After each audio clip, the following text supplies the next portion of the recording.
নমস্কার, সকলকে স্বাগত জানিয়ে শুরু করছি জীবনের আলো অনুষ্ঠান। দেখুন, আমাদের প্রত্যেক জীবনে বিভিন্ন ধরনের সমস্যা হতে পারে এবং সেই সমস্যা কোথার থেকে হচ্ছে, কেন হচ্ছে, সেটা যদি সঠিকভাবে আপনি জানতে পারেন তাহলে সেখান থেকে তার নিবারণ অর্থাৎ সেই সমস্যা থেকে বেরোনোর একটা কিন্তু রাস্তা আপনি পেতে পারেন। তা এই ক্ষেত্রে আজকে আমরা যে আলোচনা করব যে বৈবাহিক জীবনে বেশ কিছু সমস্যা আসে এবং আমরা জানেন যে আমি এর আগেও অনেকবার আলোচনা করেছি যে বিবাহের আগে যৌতুক বিচার ভীষণ কার্যকরী। বর্তমানে তো সেটা তো ভীষণভাবে গুরুত্বপূর্ণ জায়গা দখল করে নিয়েছে, কারণ যৌতুক বিচার এখানে হচ্ছে বর এবং কনের তার জন্মছকের বিভিন্ন কানেকশানের পরিপ্রেক্ষিতে একটা নির্দিষ্ট মান রয়েছে, যে 36টা মান, যেটা অষ্টকূটের বিচার হয় এবং এই অষ্টকূটের টোটাল যে মান হচ্ছে সেটা 36 পয়েন্ট।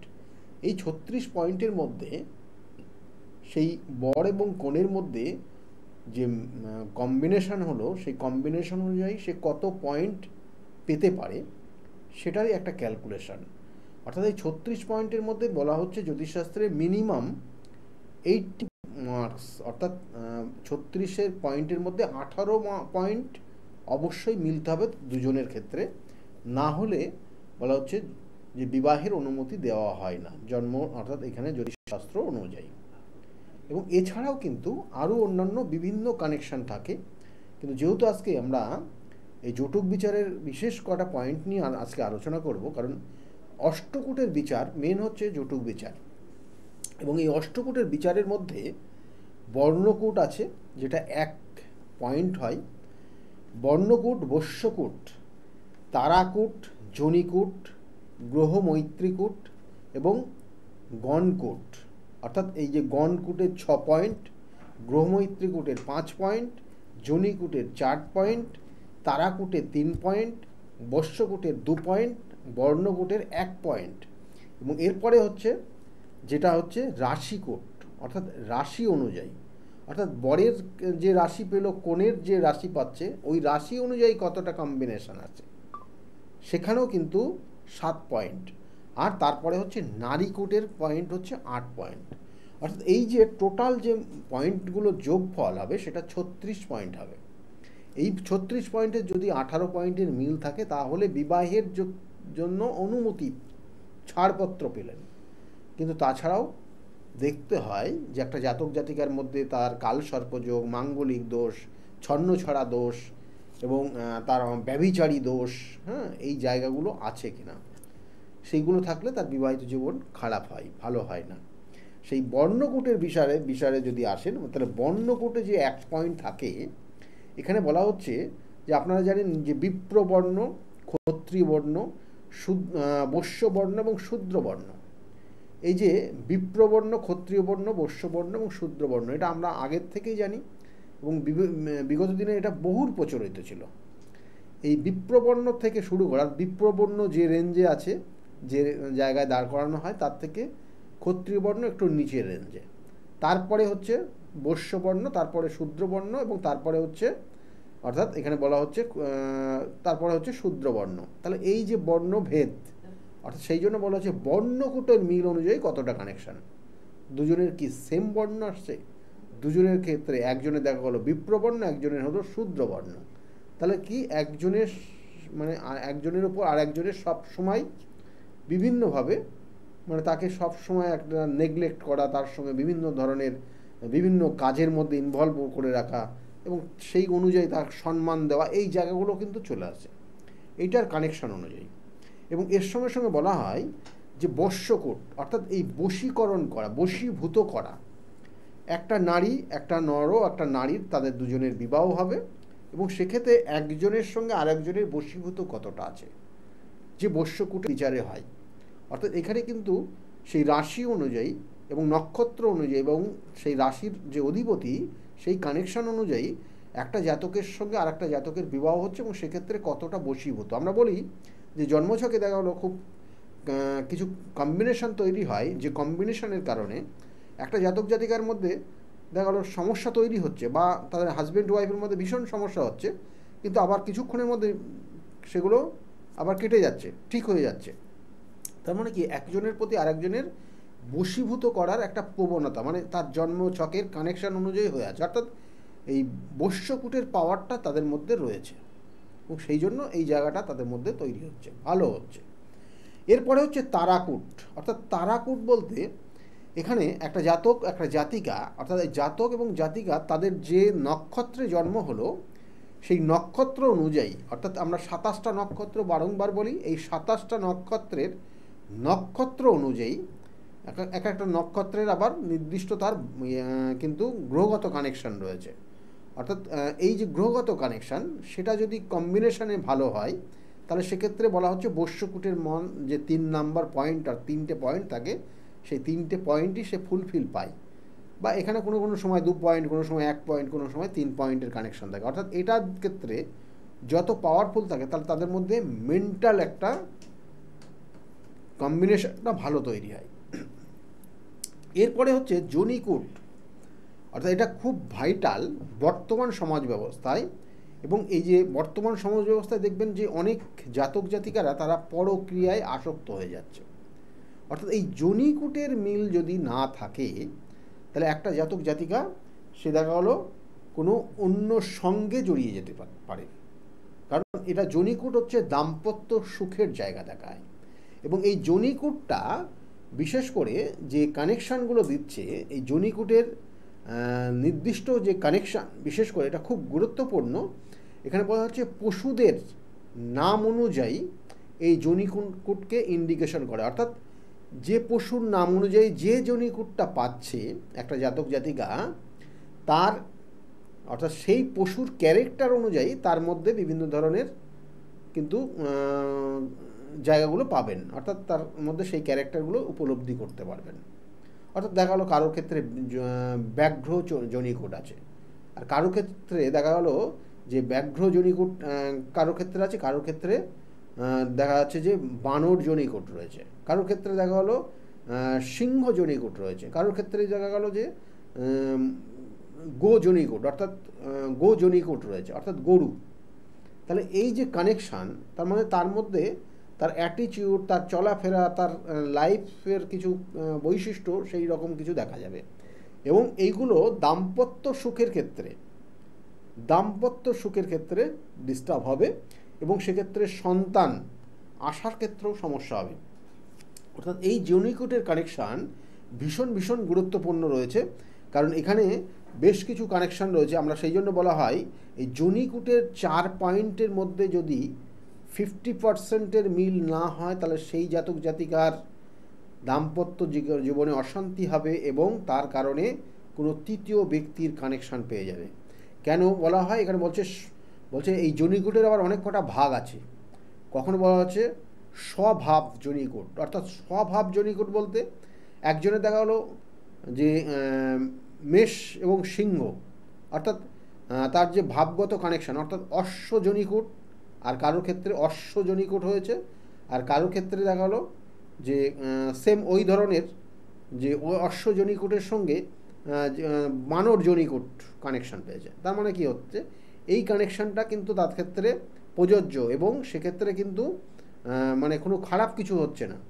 মিত্র জনিকূট, আবার এই মিত্র জনিকূটে যখনই যাবেন আপনি, সেক্ষেত্রে মিত্র জনিকূট, অর্থাৎ মিত্র জনিকূট একটা জিনিস দেখা গেলো কারোর ক্ষেত্রে গো জনিকূট, অর্থাৎ গরু আছে জনিকূটে, আর কারোর ক্ষেত্রে মহিষ আছে।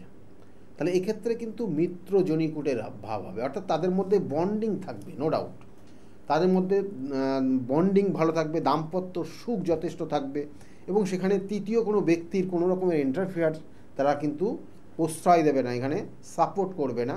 এবং এই জায়গাগুলো কিন্তু এই বলা হচ্ছে যে মিত্র জনিকূটের ক্ষেত্রে রয়েছে। আর কি জনিকূট আছে, উদাসীন জনিকূট, মানে এগুলো জনিকূটের বিভিন্ন ভাগ রয়েছে। অর্থাৎ উদাসীন জনিকূট দেখবেন যে একজনের প্রতি আর একজনের উদাসীনতা রয়েছে, এবং এই উদাসীনতার কারণে দেখা গেলো সেখানে তৃতীয় ব্যক্তির এন্ট্রি নিয়ে নেয়। এবং এই যে উদাসীন জনিকূট, এবং তার সঙ্গে সঙ্গে বলা হচ্ছে শত্রু জনিকূট, অর্থাৎ শত্রু জনিকূট রয়েছে। শত্রু জনিকূট বলতে দেখা গেলো একজনের জনিকূট রয়েছে ব্যাঘ্র, আর একজনের দেখা গেলো মহিষ, বা একজনের ব্যাঘ্র রয়েছে, একজনের রয়েছে হরিণ, বা হ্যাঁ ধরুন এই যে হরিণ জনিকূট বা বানর জনিকূট, বা এই ধরনের কোনো জনিকোটের কানেকশান রয়েছে, তাহলে কিন্তু দেখা হলো তাদের ক্ষেত্রে শত্রু জনিকোটে তৈরি হলো, অর্থাৎ তাদের দাম্পত্য সুখ একদম থাকবে না। এবং সেক্ষেত্রে কিন্তু অবশ্যই বর্তমান সমাজ ব্যবস্থায় কিন্তু ওই কারোর দ্বারা প্রতারিত হয়ে যাওয়া, কেউ ব্ল্যাকমেল করা, কোনো কোনো ক্ষেত্রে যে তৃতীয় ব্যক্তির কিন্তু সেখানে এন্ট্রি নিয়ে নেওয়া বা পরক্রিয়ায় তারা নিযুক্ত হয়ে যাওয়া, এই কানেকশানগুলো কিন্তু বর্তমান সমাজ ব্যবস্থায় বিশেষ করে এই জনিকুটের মিল যদি 4 পয়েন্টের মিলের মধ্যে যদি কোনো কারণে 50%-এর কম হয়, তাহলে সেই বিবাহের ক্ষেত্রে অবশ্যই সমস্যা হবে এবং সেই সমস্যা ধীরে ধীরে কিন্তু অনেক গুণ বেড়ে যাবে এবং তারপরে কিন্তু দাম্পত্য অশান্তি এবং ডিভোর্সের জায়গা তৈরি হয়ে যাবে। তাহলে এই জনিকুটের কিন্তু ভীষণ ভীষণ কার্যকারী রয়েছে বর্তমান সমাজ ব্যবস্থা। এরপরে হচ্ছে গ্রহমৈত্রী জনিকোট, অর্থাৎ গ্রহমৈত্রী কোট। গ্রহমৈত্রী কোট, এই গ্রহমৈত্রী কোটটা অর্থাৎ যে গ্রহের কানেকশান পেল, অর্থাৎ আপনার যে রাশি পেল সেই রাশি অনুযায়ী আপনি যে গ্রহের অর্থাৎ সেই রাশির যে অধিপতি যে গ্রহটা, সেই গ্রহের সঙ্গে আপনার অর্থাৎ দেখা হলো যে বর এবং কনের এখানে যদি সেই কানেকশানটা না পায়, তাহলে সেক্ষেত্রে কিন্তু তার বিবাহের ক্ষেত্রে সমস্যা হয়, তাদের মধ্যে মানসিক ডিস্টেন্স তৈরি হয়ে যায়, মানে অ্যাডজাস্টমেন্টের ক্ষেত্রে সমস্যা তৈরি হয়। এগুলো কিন্তু গ্রহ মৈত্রী কোটের কানেকশান অনুযায়ী দেয় এবং এটাখানে 5 পয়েন্ট থাকে, 5 পয়েন্ট। এবং এরপরে যে জনিকোট অর্থাৎ এরপরে যে অষ্টকোটের বিচার হয় সেটা হচ্ছে গণকোট। গণ অর্থাৎ আপনারা মোটামুটি এই জিনিসটা সবাই জানেন যে গণকোট অর্থাৎ গণের বিচার, অর্থাৎ নরগণ, রাক্ষসগণ এবং দেবগণ, এই যে কানেকশান যদি সঠিক না থাকে, তাহলে একটা জাতক জাতিকার মধ্যে সবসময় মিসআন্ডারস্ট্যান্ডিং, মিসকমিউনিকেশন হতেই থাকবে এবং এর কারণে একটা সময় গিয়ে ডিভোর্স পর্যন্ত হতে পারে। এবং এটা এই গণকোটের বিচার যেটা হয় সেটা টোটাল মার্ক বা টোটাল পয়েন্ট হচ্ছে 6 পয়েন্ট এবং এই যে গণকোটের বিচারটা সবটা নক্ষত্রে বেস করে হয়। অর্থাৎ দেখবেন যে দেবগণ যেটা জাতক জাতিকারা, এই দেবগণের জাতক জাতিকারা যারা অশ্বিনী নক্ষত্রে জন্ম, মৃগশিরা নক্ষত্রে জন্ম, পুনর্বসু নক্ষত্রে জন্ম, পুষ্যা নক্ষত্রে জন্ম, হস্তা নক্ষত্রে যাদের জন্ম হয়েছে, স্বাতী নক্ষত্রে যাদের জন্ম হয়েছে, অনুরাধা নক্ষত্রে যাদের জন্ম হয়েছে, শ্রবণা নক্ষত্রে জন্ম যাদের হয়েছে এবং রেবতী নক্ষত্রে যাদের জন্ম হয়েছে, এরা দেবগণের অধিকারী। অর্থাৎ এই যে দেবগণের অধিকারী বললাম, অর্থাৎ এদের মধ্যে রয়েছে কি না শতগুণের অর্থাৎ শতগুণ, রজগুণ এবং তমগুণ। অর্থাৎ এখানেও কিন্তু ওই দেবগণ, নরগণ, রাক্ষসগণ, অর্থাৎ এই যে শতগুণের অধিকারী হয় বা দেবগণের অধিকারী হয়, এদের মধ্যে কিন্তু অনেক কিছু বৈশিষ্ট্য পজিটিভ থাকে। এরা মানুষকে কিন্তু অ্যাডজাস্ট করে চলতে পারে, এদের মধ্যে শিক্ষাগত জ্ঞান যথেষ্ট থাকে এবং এরা মিশুকে হয়।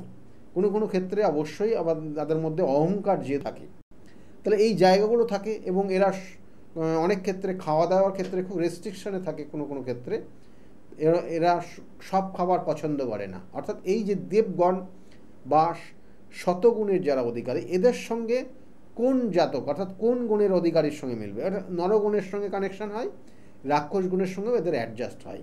কিন্তু নরগুণের যারা জাতক জাতিকারা, নরগণ অর্থাৎ এই নরগণের জাতক জাতিকারা এক কথায় বলা হয় এরা রজগুণের অধিকারী বা নরগণ।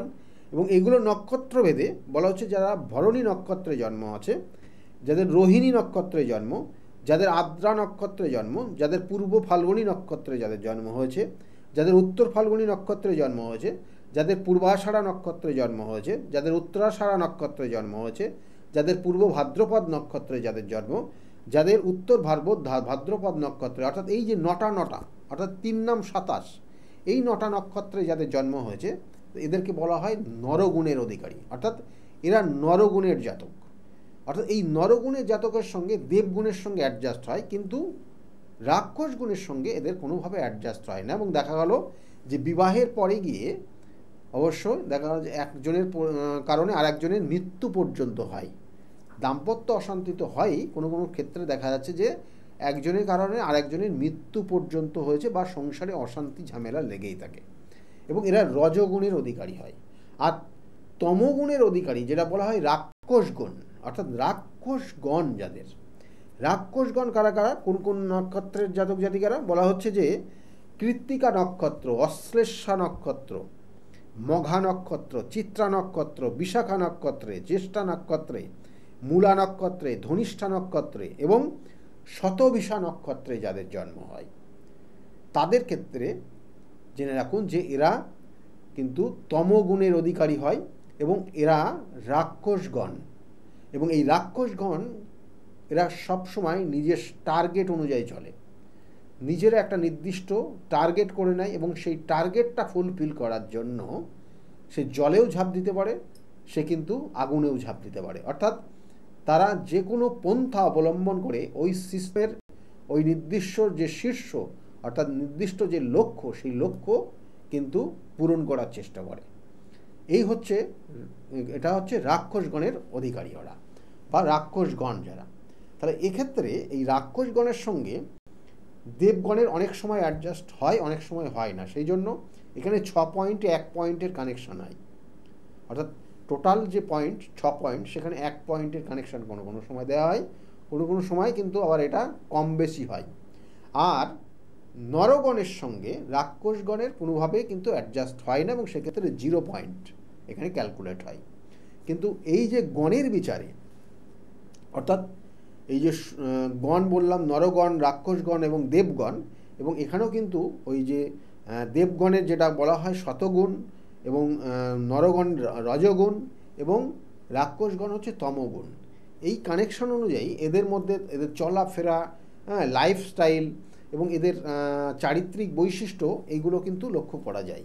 এবং সেই জন্য এরা অনেক সময় যখন রাক্ষসগণের জাতক জাতিকা, এরা যেমন সব ধরনের খাবার খেতে পছন্দ করে, কোনো কিছুতে এদের কিন্তু বাদ বিচার নেই। অনেক সময় দেখবেন এই জায়গাগুলো। আবার এরা ধর্মস্থানে বা ধর্মীয় জায়গায় খুব পারদর্শী হয় এবং ধর্মটা এরা কিন্তু অনেক সময় মেনে নেয়। আবার কোনো কোনো সময় অনেক জাতক জাতিকা দেখবেন যে এরা ঠাকুর দেবতা একদম ভক্ত না, মেনেই নিচ্ছে না। এগুলো কানেকশানের ওপর বেস করে হয় এবং সেই জন্য বললাম যে এই জায়গাটা অবশ্যই কানেক্টেড রয়েছে এবং এই জায়গাগুলো কিন্তু অবশ্যই বিচার্য বিষয় রয়েছে, না হলে কিন্তু তাদের দাম্পত্য জীবনে অশান্তি থাকবে। শুধু পয়েন্টের বিচার করলে হবে না এবং সেক্ষেত্রে কতটা কি কানেকশান রয়েছে সেটা। এবং এরপরে হচ্ছে রাশিকূট, অর্থাৎ এই রাশিকূটে যখনই যাবেন একটা জাতক জাতিকার রাশিকূটের কানেকশান অনুযায়ী তাদের ক্ষেত্রে জীবনে বিবাহের পরে কতটা উন্নতি হবে না, তাদের মধ্যে দুঃখ দুর্দশা এবং শোক এবং তার অর্থ নষ্ট, অর্থ কষ্ট এগুলো থেকেই যাবে কিনা এই রাশিকূটের বিচার অনুযায়ী হয়, যেটা 7টা পয়েন্ট থাকে। অর্থাৎ একটা জাতক জাতিকার দেখা যাচ্ছে যে মেষ রাশি, এই মেষ রাশির জাতক জাতিকাদের সঙ্গে শুভ মিল হচ্ছে কর্কট রাশি আর সিংহ রাশি, আর ওদিকে হচ্ছে নবম অর্থাৎ ধনু রাশি আর মকর রাশি। যদি কোনো কারণে যে এই মেষ রাশির জাতক জাতিকার সঙ্গে কন্যা রাশির বিবাহ হয়, বৃশ্চিক রাশির বিবাহ হয়, তাহলে কিন্তু এটা অশুভ হয়ে যাবে। এবং এদের ক্ষেত্রে দেখা যায় অনেক সময় দাম্পত্য জীবন সঠিকভাবে নিয়ে চলতে পারে না, অর্থাৎ কোনো সময় ব্রেকডাউন অর্থাৎ ডিভোর্স হয়ে যেতে পারে, কোনো সময় দেখা গেলো আত্মহত্যা পর্যন্ত করতে পারে জাতক জাতিকা, এবং তাদের মধ্যে এই টেন্ডেন্সি কাজ করে যায়। অনেক সময় দেখা গেলো দুর্ঘটনার কবলে পড়ে যেতে পারে এবং অনেক সময় দেখা গেলো যে তাদের নিজেদের মধ্যে যে আন্ডারস্ট্যান্ডিং সেটা একদম নেই এবং তার কারণে তাদের ডিভোর্স পর্যন্ত হয়ে যেতে পারে।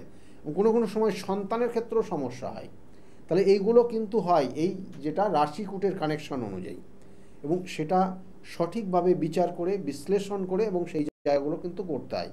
এবং এরপরে হচ্ছে নারীকূটের বিচার, এবং এই নারীকূটের বিচারে কিন্তু অবশ্যই কিন্তু এটাও কিন্তু নারীকূটের বিচার অনুযায়ী যে একটা বর এবং সেক্ষেত্রে যদি কনের যে বিবাহ হবে সেই অনুযায়ী যদি কানেকশনটা না পায় তাহলেও জানবেন সে তাদের দাম্পত্য জীবনে অশান্তি। এবং এই নারীকূটের বিচারে কিন্তু 8 পয়েন্ট থাকে, এটা খুব ভাইটাল। এবং তার কারণে দেখা গেলো দাম্পত্য যদি কোনো রকমের ম্যাচ না করে তাহলে সেক্ষেত্রে দাম্পত্য অশান্তি সবসময় লেগে থাকবে। এবং কোনো কোনো সময় দেখা যায় যে একজন আর একজনকে কোনোভাবে সে অ্যাডজাস্ট করতে পারছে না এবং কোনো কোনো সময় আত্মহত্যা পর্যন্ত করে। কোনো কোনো ক্ষেত্রে দেখা গেল যে তার আর্থিক কষ্ট থেকে আরম্ভ করে সব ধরনের সমস্যা লেগেই আছে। তাহলে এইগুলোর সঠিক বিচার অবশ্যই করতে হবে। এবং এই শুধু বিচার করলে হবে না, কারণ একটা জন্মছকের কানেকশন বিভিন্ন ধরনের হয়।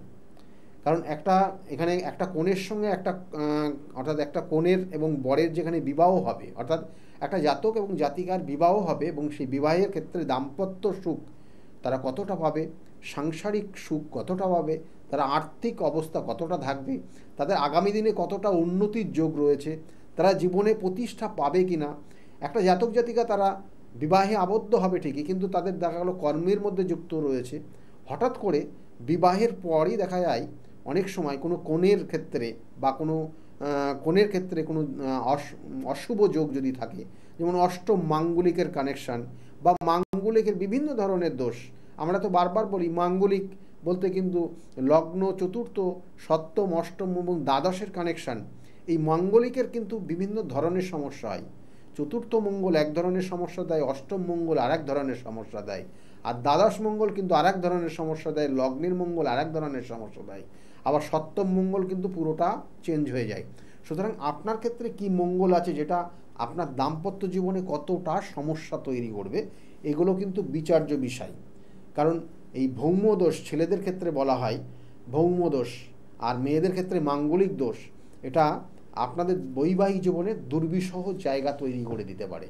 সুতরাং এই 36টা পয়েন্টের মিল থাকার সঙ্গে সঙ্গে জন্মছক অনুযায়ী একটা জাতক একটা জাতিকার সঙ্গে যখন বিবাহ হবে, সেই বিবাহের ক্ষেত্রে তাদের কি দশা পরবর্তীতে চলবে এবং সেই দশা অনুযায়ী তাদের আর্থিক উন্নতি কতটা ভালো হবে, আর্থিক উন্নতি আদৌ হবে কি না, বা কোনো রকমের দুরারোগ্য রোগ সেই জাতক বা সেই জাতিকার মধ্যে আছে কি না, সেগুলো তার জন্মছকের কানেকশনের পরিপ্রেক্ষিতে হয়।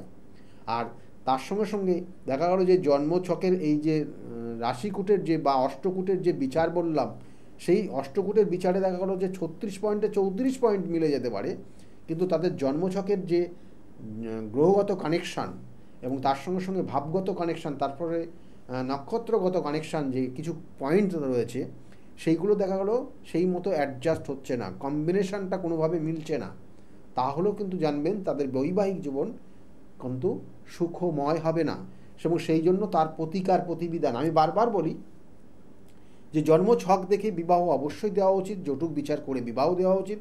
এবং কোনো কোনো ক্ষেত্রে সমস্যা থাকতেই পারে, এবং দেখা গেলো কারো ক্ষেত্রে লাভ ম্যারেজের জায়গা রয়েছে, অর্থাৎ তাদের মধ্যে দারুণ বন্ডিং রয়েছে, 5 বছর তারা অতিক্রম করেছে, তারা বলছে আমরা সব বিষয়টা আমরা সব ব্যাপারে অ্যাডজাস্ট করতে পারি, কোনো অসুবিধা হবে না। কিন্তু জেনে রাখুন যে বিবাহের পরে গিয়ে আর পঞ্চমের কানেকশান ঠিক পাবে ঠিকই, কিন্তু সপ্তমের তখন নতুন কানেকশান আসবে, যেটা আপনার দাম্পত্য সপ্তম লাইফ পার্টনার হতে যাবে।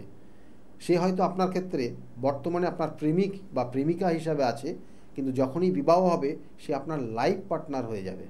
অর্থাৎ এই লাইফ পার্টনার সপ্তমের কানেকশান তখন পাওয়ারফুল কানেকশান পেয়ে যাবে। যদি সপ্তমটা পীড়িত হয়ে যায়, তাহলে সেই বৈবাহিক জীবন 5 বছর 7 বছর 10 বছর কাটিয়ে আসুন না কেন বিবাহের আগে, কিন্তু সেই বিবাহের পরে গিয়ে দেখা গেলো 1 মাস কাটাতে পারবেন না।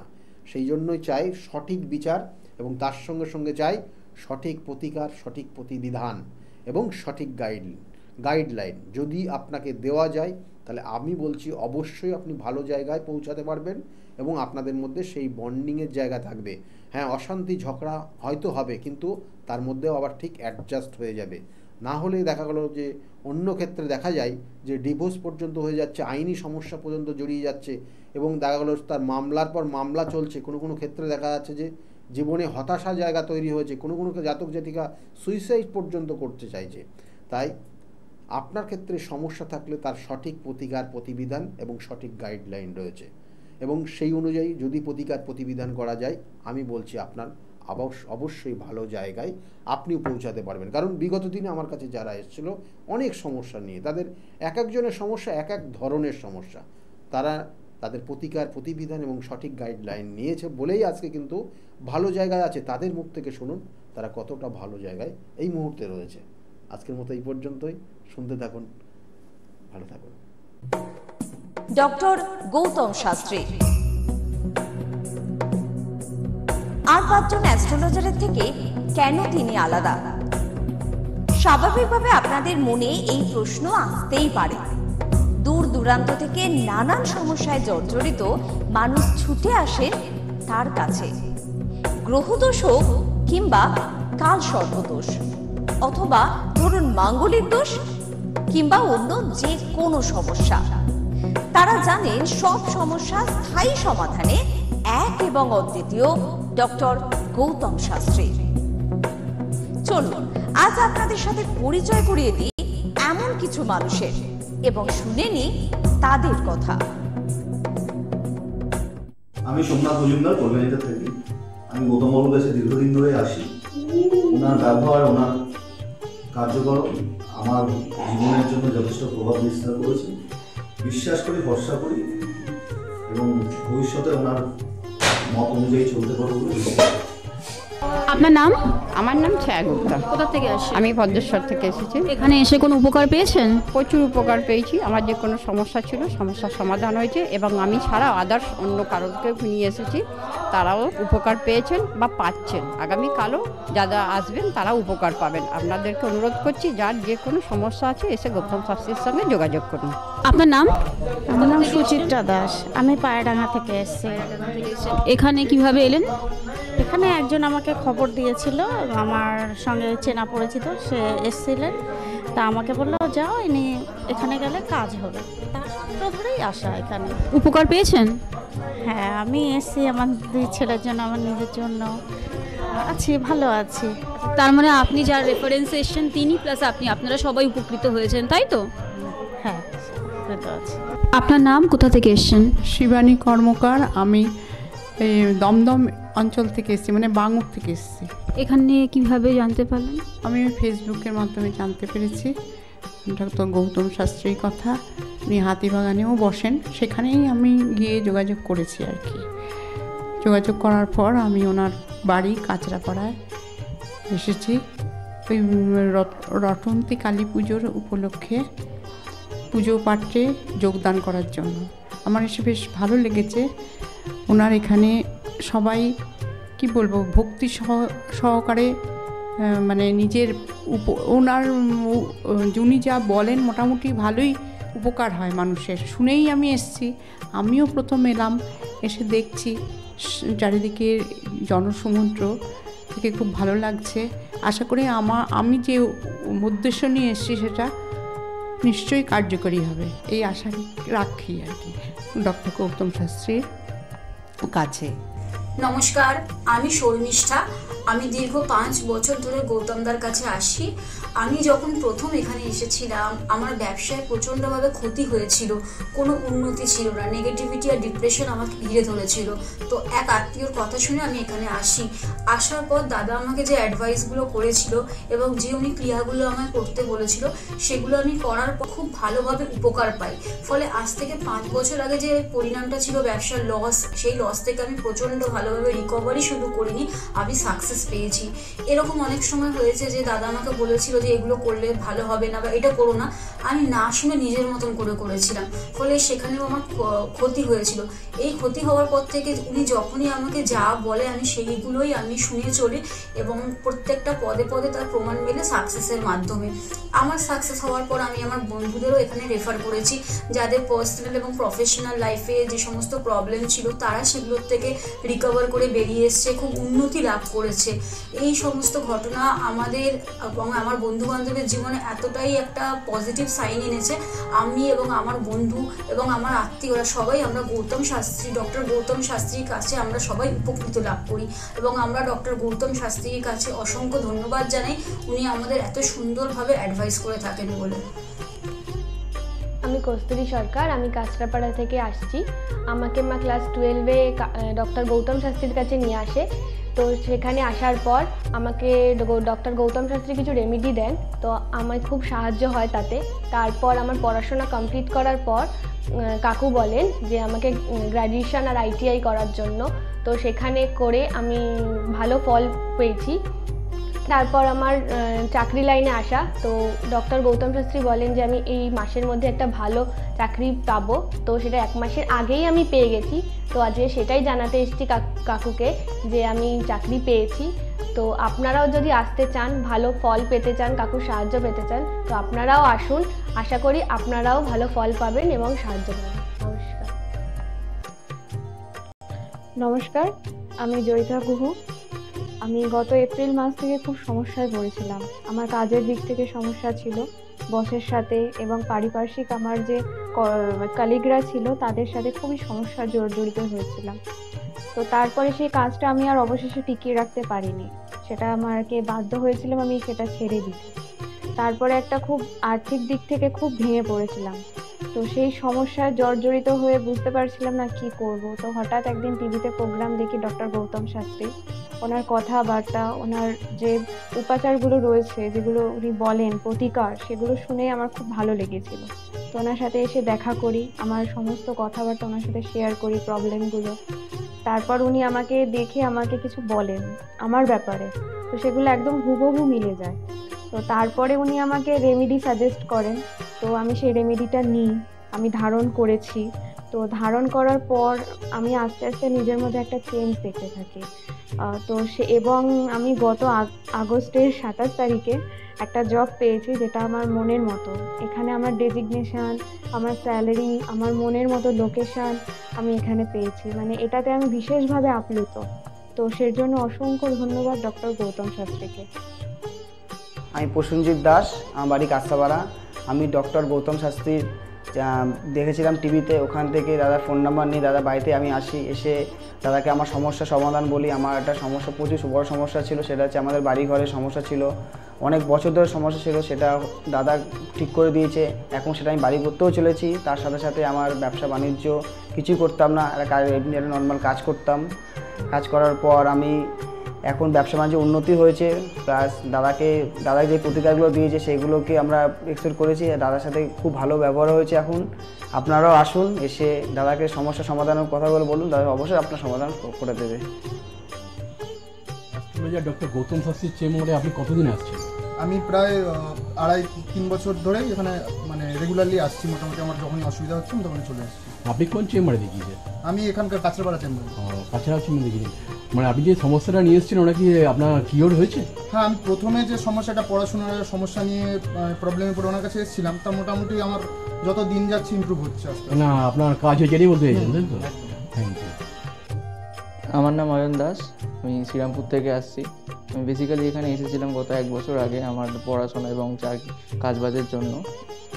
এর আগে আমি অনেক জায়গায় গিয়েছিলাম, অনেক অ্যাস্ট্রোলজার দেখিয়েছিলাম, কিন্তু সেখানে আমি সমস্যার সমাধান পাইনি। তো ওনার প্রোগ্রাম টিভিতে চলে, আমি সেখানে দেখেছিলাম, দেখে এবার ওনার সাথে যোগাযোগ করি। যোগাযোগ করার পর ওনার চেম্বারে আসে, ওনাকে সমস্তটা বলি। তো বলার পর আস্তে আস্তে অনেকটা আমি উপকৃত হয়েছি। কিছুটা আমার যেমন অবস্থাটা খারাপ হয়ে গেছিলো যতটা, তার থেকে অনেকটাই বেটার আছি। আশা করব ভবিষ্যতে এর থেকেও ভালো ফল পাবো। আমি আপনাদের অনুরোধ করবো আপনারা এসে দেখতে পারেন, যাদের অনেক সমস্যা চলছে এখানে এসে একবার কন্ট্যাক্ট করুন। ওনার শো চলতে থাকে টিভিতে, ওখান থেকে যোগাযোগ করতে পারেন ওনার সাথে, অবশ্যই আপনারা ফলাফল পাবেন। Hi everyone, I'm Simranpreet Kaur. I'm an actress. 2018 আমার তার আগে আমার খুব খারাপ সময় যাচ্ছিল। আমার স্টাডি লাইফ, আমার career life, really it's very bad in that situation, that time. But যখন আমি 2028 মাঝামাঝিতে আমার মম আমাকে ডক্টর গৌতম শাস্ত্রীর কাছে নিয়ে আসে। আঙ্কেলের সাথে যখন আমি কথা বলি, আঙ্কেল যখন আমার প্রবলেমগুলো শোনে, যেরকম করে গাইড করে তেমনি আমি চলি। তারপরে ধীরে ধীরে আমার প্রবলেমগুলো ম্যাক্সিমাম 90% জাস্ট আমি বিলিভ করতে পারিনি যেটা সত্যি হবে। রেজাল্টটা খুবই ভালো ছিল, আর এরকম রেজাল্ট হবে আমি জানতাম না। এখন আমি একটা ভালো আমার ক্যারিয়ার চলছে। আমার স্টাডি লাইফের মধ্যে অনেক প্রবলেম ছিল, অনেক প্রবলেমস। আমার ফ্যামিলি লাইফেও খুব প্রবলেম ছিল, সব প্রবলেম মানে গায়েব হয়ে গেছে। আগে যেরকম ডিপ্রেশনে ছিলাম, খুব ডিপ্রেশনে থাকতাম, খুব মানে একটা খারাপ একটা সিচুয়েশন ছিল। বাট এখন 3-4 মাসের মধ্যে মানে জাস্ট তখন আমি ভাবতে পারিনি। তারপরে আমি তো প্রথম যখন আসি তখন আমি একদম বিলিভ করি না যে এগুলো কি হয় বা কিছু। আমি মাকে বলি হ্যাঁ দেখাবো না, এই ওই অনেক কিছু করি। কিন্তু যখন দেখানোর পর যখন আমি 1-2 মাসের মধ্যে যখন ধীরে ধীরে একটুখানি ভালো হতে পারি। আমার লাইফে যখন একটু একটু করে ভালো হচ্ছিল তখন আমি ফিল করলাম যে না সত্যি ভালো হচ্ছে ওনার গাইডে। আর তার 3-4 মাসের পরে একদম আমি রেজাল্টটা দেখতে পারছিলাম, ফিল করতে পারছিলাম মানে ন্যাচারালি। আর আমার এখন 2021 চলছে, এখন আমি আঙ্কেলের কাছে আসি আর আশা করি যে আমি যতদিন আমি বাঁচবো ততদিন আমি আঙ্কেলের কাছে আসতে থাকবো, আঙ্কেলকেই দেখাবো। আর আপনারা যদি চান যে আপনাদের লাইফের প্রবলেমগুলো সলভ হোক, 100% সলভ হবে, গ্যারেন্টি।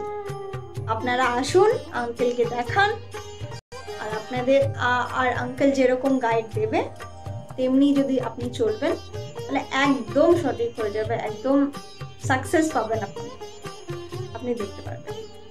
Thank you, bye. শুনলেন তো, এনাদের প্রত্যেকের আশা, ভরসা এবং বিশ্বাসের একটাই নাম, ডক্টর গৌতম শাস্ত্রী, যার সম্পর্কে আমরা এত কিছু শুনলাম। চলুন এবার দেখে নিই তিনি কি বলছেন। আজকের যে ফিডব্যাক আপনারা পাচ্ছেন এগুলো কিন্তু আমার সবটাই আমার গুরুদেবের আশীর্বাদ। কারণ গুরুদেব আমাদেরকে একটা জিনিসই বলেছিলেন যে যেভাবেই হোক মানুষকে উপকার করলে তোমার কিন্তু আগামী দিনে দেখবে তোমার মানুষ কিন্তু তোমার পাশে এসে দাঁড়াবে।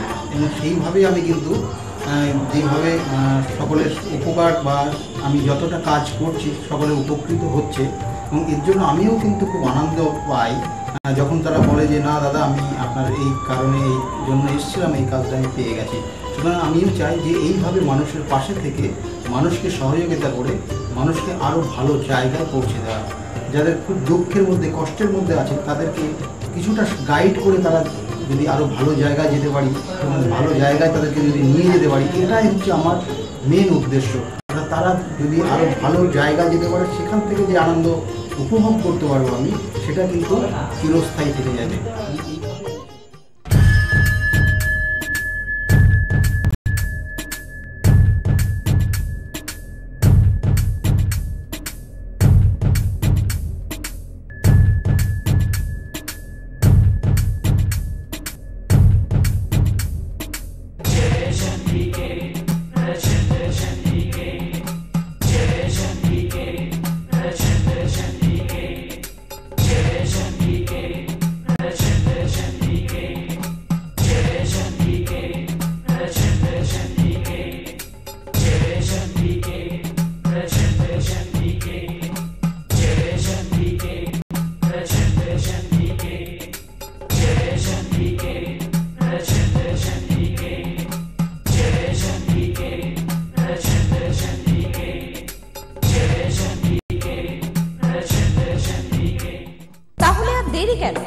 চটপট ফোন করুন 9836410969 অথবা 8335805241 এই নাম্বারে।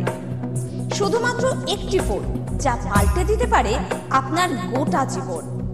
জ্যোতিষবিদ, বাস্তুবিদ, হস্তরেখা বিশারদ ও spiritual guide doctor Gautam Shastri, এক এবং অদ্বিতীয়।